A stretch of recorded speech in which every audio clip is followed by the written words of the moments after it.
여러분, 혹시 이런 경험 있으신가요? 온 세상이 불안과 스트레스로 가득 차고 모두가 힘들어하는 순간에도 유독 평온한 미소를 잃지 않는 분들 말이죠. 마치 세상의 모든 근심 걱정이 자신과는 상관없는 일인 양, 이 정도는 뭐 별거 아니죠 하며 여유롭게 커피 한 잔을 즐기는 분들을 보면 문득 이런 생각이 들곤 합니다. 저 사람들은 대체 어떤 특별한 능력을 타고난 걸까? 혹시 우리와는 다른 비밀스러운 뇌를 가지고 있는 건 아닐까? 하고 말입니다. 바쁜 도시 속에서 매일같이 쏟아지는 업무와 인간관계의 복잡함, 그리고 미래에 대한 불확실성까지 현대인의 삶은 스트레스라는 거대한 파도에 휩쓸리는 것만 같습니다. 작은 일에도 쉽게 마음이 흔들리고 사소한 걱정이 걷잡을 수 없는 불안감으로 번지는 경험, 아마 많은 분이 공감하실 텐데요. 하지만 그 와중에도 흔들림 없이 자신의 중심을 잡고 살아가는 이들이 있다는 사실은 우리에게 커다란 궁금증과 동시에 한 줄기 희망을 선사합니다. 과연 그들은 선천적으로 타고난 강철 멘탈의 소유자일까요? 아니면 우리도 알지 못하는 특별한 심리적, 신경학적 비밀을 품고 있는 것일까요? 오늘 우리는 바로 그 비밀의 문을 열어보려 합니다. 그들이 어떻게 격동의 순간에도 평정을 유지할 수 있는지, 그 마음의 평온이 어디에서 비롯되는지, 그리고 우리 뇌 속에서 어떤 과학적인 메커니즘이 작동하고 있는지를 함께 탐구해볼 예정입니다. 이 여정을 통해 여러분도 일상 속 불안과 스트레스의 굴레에서 벗어나 흔들림 없는 평온함을 찾을 수 있다는 희망을 발견하시게 될 겁니다. 이 이야기는 단지 소수의 특별한 사람들에게만 해당하는 것이 아니라 우리 모두가 잠재적으로 가지고 있는 능력을 깨우는 과정이 될 테니까요. 그렇다면 과연 그 흔들림 없는 평온함의 비밀은 무엇일까요? 이는 바로 우리 뇌 속에 숨겨진 감정 조절 시스템에 달려 있습니다. 우리 뇌 속에는 감정과 반응을 담당하는 중요한 두 영역이 있는데요. 바로 편도체와 전전두엽입니다. 편도체는 위협을 감지하고 즉각적인 감정 반응을 일으키는 마치 우리 몸의 경보 시스템과 같은 역할을 합니다. 예상치 못한 위험이 닥쳤을 때 편도체는 빠르게 비상벨을 울려 우리를 긴장시키고 도피하거나 맞서 싸우게 만드는 본능적인 반응을 유발하죠. 반면 전전두엽은 이성적인 판단과 계획, 그리고 감정 조절을 담당하는 우리 뇌의 지휘자라고 할 수 있습니다. 편도체가 울리는 경보음을 듣고 과연 지금 상황이 정말 위협적인지 어떻게 대처해야 가장 현명할지 판단하는 역할을 맡고 있습니다. 일반적으로 스트레스 상황에 놓이면 편도체는 과도하게 활성화되어 불안, 공포, 분노와 같은 감정을 폭주시키기 쉽습니다. 하지만 평온한 사람들은 이 편도체의 경보음이 울릴 때 전전두엽이 훨씬 더 적극적으로 개입하여 감정을 조절하고 상황을 객관적으로 분석하는 능력이 뛰어납니다. 마치 폭풍우 속에서도 침착하게 항해하는 선장처럼 이들은 감정의 소용돌이에 휩쓸리지 않고 이성의 돛을 펼치는 데 능숙한 것이죠. 우리는 역사 속에서 이런 인물들을 종종 만나볼 수 있습니다. 예를 들어 절체절명의 위기 속에서도 냉철한 판단력을 유지하며 역사의 물줄기를 바꾼 위대한 리더들이 바로 그런 분들이었죠. 그들은 타고난 용기뿐만 아니라 극한의 상황 속에서도 전전두엽을 활용하여 편도체의 과잉 반응을 효과적으로 제어할 수 있는 능력을 지니고 있었던 것입니다. 이처럼 마음의 평온은 단순히 낙천적인 성격에서 오는 것이 아니라 우리 뇌의 특정 부위들이 어떻게 상호작용하는지에 대한 과학적인 근거를 가지고 있습니다. 이들은 무의식적으로든 혹은 의식적으로든 자신의 뇌를 훈련시켜 이 감정 조절 시스템을 효율적으로 활용하고 있었던 것이죠. 그렇다면 우리도 그들처럼 뇌를 훈련하여 흔들림 없는 평온함을 얻을 수 있을까요? 다음 시간에는 감정이 우리를 지배하는 이유와 함께 실질적으로 감정을 조절하고 평온을 되찾을 수 있는 구체적인 방법들에 대해 이야기 나눠보도록 하겠습니다. 기대하셔도 좋습니다. 이전 시간에는 마음의 평온이 단순히 낙천적인 성격에서 오는 것이 아니라 우리 뇌의 특정 부위들이 어떻게 유기적으로 상호작용하는지에 대한 과학적인 근거를 자세히 살펴보았습니다. 특히 편도체와 전전두엽의 섬세한 협력이 바로 그 핵심이라고 말씀드렸죠. 그렇다면 우리도 그들처럼 뇌를 훈련하여 흔들림 없는 평온함을 스스로 만들어낼 수 있을까요? 많은 분들이 이 질문에 대한 명쾌한 답을 기다리고 계실 겁니다. 사실 우리가 일상에서 감정에 쉽게 휩쓸리고 스트레스에 취약해지는 데에는 아주 근원적이고 오래된 생존 본능이 깊이 숨어 있습니다. 바로 위협을 감지했을 때 즉각적으로 반응하도록 설계된 투쟁 도피 반응 시스템이죠. 아득한 옛날, 우리 조상들이 드넓은 초원에서 맹수와 맞닥뜨렸을 때 생각할 틈도 없이 순식간에 몸을 피하거나 목숨을 걸고 싸울 준비를 하게 만들었던 강력한 생존 메커니즘이었습니다. 이러한 자동화된 반응은 그 당시 생존에 필수적이었지만 놀랍게도 현대 사회에서도 우리 뇌는 여전히 이 시스템을 활발하게 사용합니다. 상사의 날카로운 비판이나 복잡하게 얽힌 업무, 예측 불가능한 미래에 대한 막연한 걱정까지도 마치 맹수처럼 느껴져 심장이 두근거리고 온몸이 긴장하는 시기죠. 이럴 때 편도체는 위기 경보를 울리며 우리를 패닉 상태로 몰아넣으려 합니다. 하지만 흔들림 없는 평온함을 유지하는 사람들은 이 본능적인 반응을 다르게 다룹니다.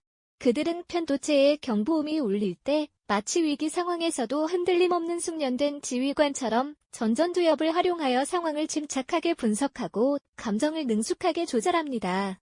예를 들어 거대한 폭풍우가 몰아치는 망망대해 한가운데서도 침몰하지 않고 능수능란하게 항해하는 노련한 선장처럼 감정의 격렬한 소용돌이 속에서도 이성의 돛을 펼치고 현명하게 키를 잡는 데 탁월한 능력을 보여주는 것이죠. 역사 속 절체절명의 위기 상황에서도 냉철한 판단력과 뛰어난 통찰력으로 역사의 물줄기를 바꾸었던 위대한 리더들이 바로 이러한 특별한 능력을 지녔던 분들입니다. 그들은 단순히 타고난 용기뿐만 아니라 극한의 압박 속에서도 뇌의 감정 조절 시스템을 효율적으로 활용하고 제어할 줄 알았던 것이죠. 그렇다면 우리도 그들처럼 감정의 거친 파도에 휩쓸리지 않고 마음의 평온을 유지할 수 있을까요? 분명 가능합니다. 다만 우리의 뇌는 수십만 년 동안 자동 반응 시스템에 익숙해져 왔기 때문에 이를 변화시키기 위한 의식적이고 꾸준한 훈련이 필요합니다. 이제 그 실질적인 방법을 3단계로 나누어 차근차근 소개해드리겠습니다. 첫 번째 단계는 바로 감정 인식 및 명명하기, 즉 감정의 이름을 붙여주는 레이블링 훈련입니다. 마음속에 막연하게 떠다니는 불안감이나 불쾌한 기분은 마치 정체를 알 수 없는 어둠 속의 그림자처럼 우리를 더욱 위협적으로 만들고 두려움을 증폭시킵니다. 이 모호한 그림자에 구체적인 이름을 붙여주는 것이 중요합니다. 아, 지금 나는 예상치 못한 일 때문에 불안감을 느끼고 있구나. 누군가의 무례한 말에 화가 치밀어 오르는 감정이 올라오는구나 하고 스스로에게 솔직하게 말하며 구체적인 단어로 표현해보는 것이죠. 머릿속으로만 생각하지 않고 직접 소리내어 말하거나 조용히 노트에 글자로 적어보는 것도 감정을 객관화하는 데 큰 도움이 됩니다. 이렇게 감정에 명확한 이름을 붙이는 것만으로도 막연했던 감정이 비로소 실체를 갖게 되고 우리는 그 감정을 객관적으로 바라보고 다룰 수 있는 첫걸음을 떼게 됩니다.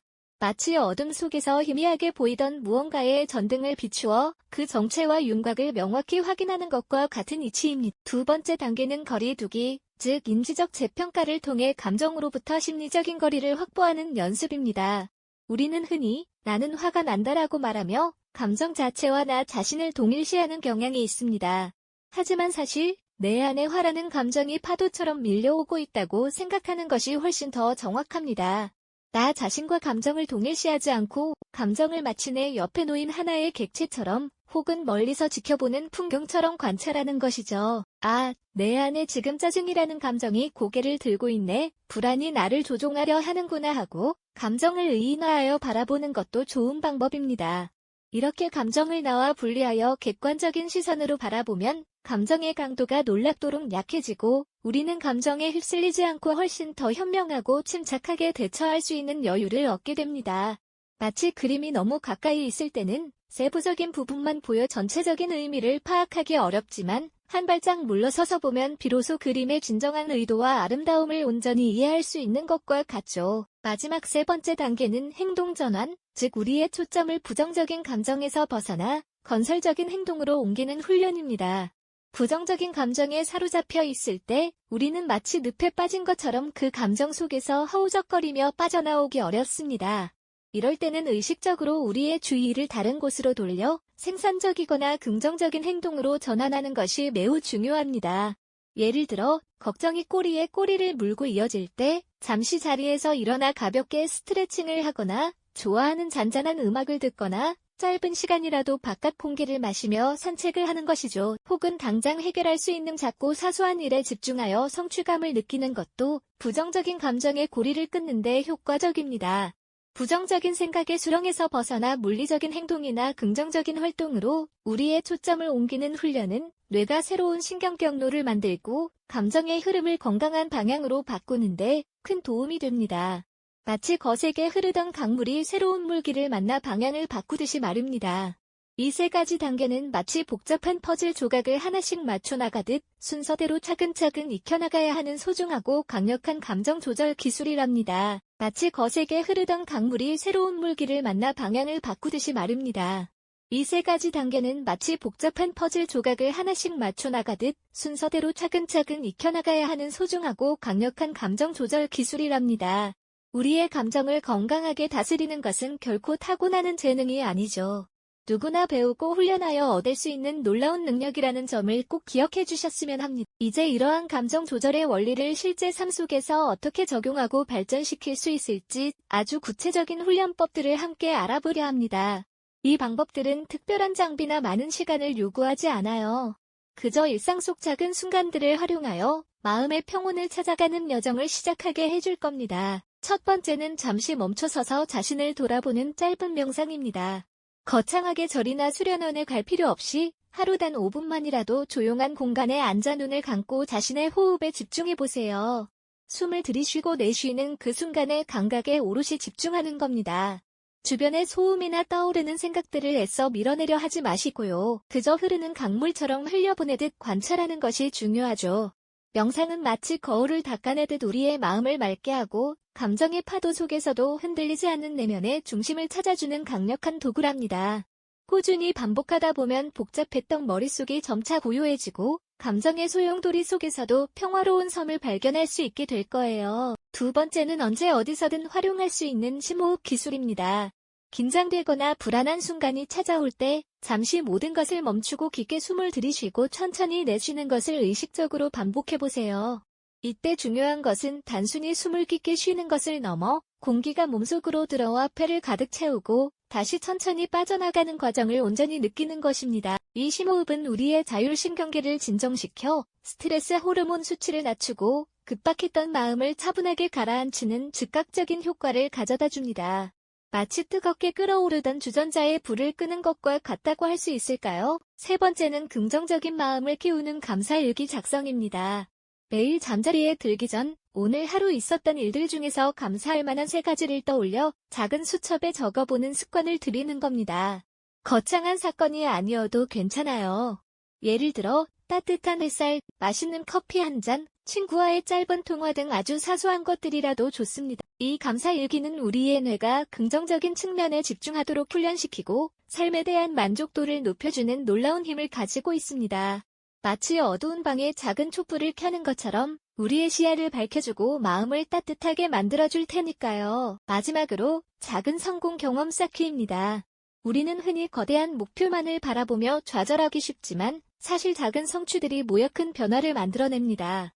예를 들어 미뤄뒀던 이메일 하나 보내기, 방 한 구석 정리하기, 혹은 매일 아침 스트레칭 5분 하기와 같은 아주 작은 목표를 세우고 이를 달성하는 경험을 꾸준히 쌓아보세요. 이처럼 사소해 보이는 성공들은 우리의 뇌에 나는 해낼 수 있다는 강력한 메시지를 전달하고 자기 효능감을 높여줍니다. 마치 벽돌 하나하나를 쌓아 올리듯 단단한 자신감의 기반을 다져주는 것이죠. 이러한 작은 성공의 순간들이 모여 결국에는 어떤 어려움에도 흔들리지 않는 굳건한 마음을 선물해 줄 것입니다. 이렇게 짧은 명상, 심호흡, 감사일기, 그리고 작은 성공 경험 쌓기까지 이 모든 훈련법들은 마치 마음의 근육을 단련하는 운동과 같습니다. 처음에는 어색하고 어렵게 느껴질 수도 있지만 꾸준히 반복하다 보면 우리의 뇌는 새로운 신경 경로를 만들고 감정 조절 능력을 자연스럽게 향상시키게 됩니다. 그렇습니다. 마음의 평온은 결코 타고나는 것이 아니죠.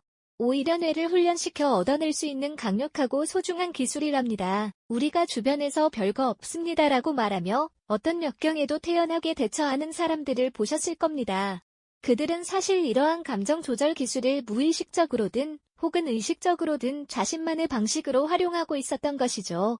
이제는 당신도 이 강력한 기술을 익혀 삶의 주도권을 잡을 수 있습니다. 급변하고 불확실한 현대 사회에서 감정 조절 능력은 단순히 개인의 행복을 넘어 성공적인 삶을 위한 필수적인 역량으로 자리 잡고 있습니다.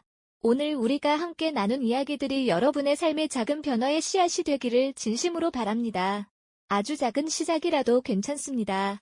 그 작은 발걸음이 모여 결국에는 거대한 변화를 만들어낼 테니까요. 스스로의 무한한 잠재력을 믿고 오늘부터 마음의 평온을 위한 여정을 시작해보세요. 분명 여러분의 미래는 더욱 밝고 희망찬 모습으로 펼쳐질 것입니다. 다음 시간에는 오늘 배운 감정 조절 기술을 활용하여 역사 속 위대한 인물들이 어떻게 어려운 위기를 극복하고 강력한 리더십을 발휘했는지 구체적인 사례들을 통해 더욱 깊이 있게 알아보는 시간을 갖겠습니다. 이 영상이 도움이 되셨다면 좋아요와 구독 부탁드립니다. 여러분의 응원이 제게 큰 힘이 됩니다. 다음 영상에서도 더 유용한 정보를 공유하겠습니다. 감사합니다.